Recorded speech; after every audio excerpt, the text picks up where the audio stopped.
大家看我手上拿的这个工具，请大家忽略我女儿的响亮歌声。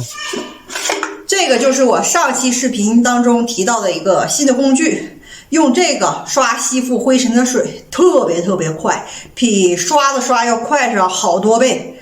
那这个有一个小桶，里面是放入那个水，然后把它放这儿，拧上。这块是插电，通过拧这个红色的圈可以调整这个水喷出以后发散的面积，可以大可以小，都可以通过它来调整。接下来大家看看它的效果如何，有请多爸。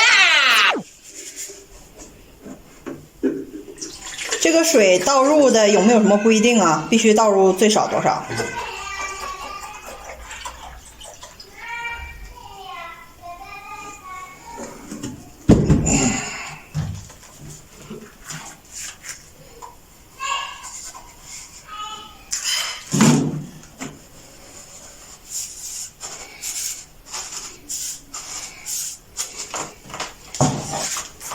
这个东西是插电的，有一根电线啊。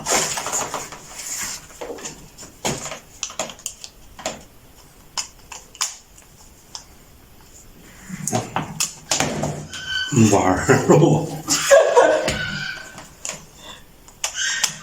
好了。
还剩点。哇，这个好省啊！以前喷这一个屋就要大概1/3或者1/4桶这个水，可是现在看一看还剩这么多，真的好省好省，而且喷的特别均匀。这个东西推荐大家买啊，一定要自己 DIY 的时候一定要买这个。这个牌子，看一下牌子。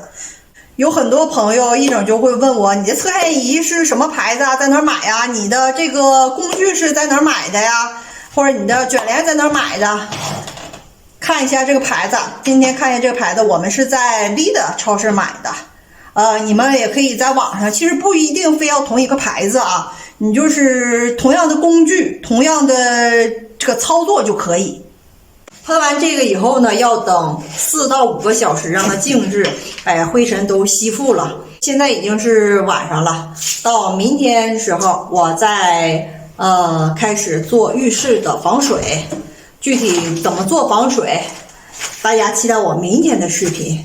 记住，你们想 DIY 装修又想省很多的钱的时候，又不知道用什么样的工具，关注大伟，我会告诉你全部。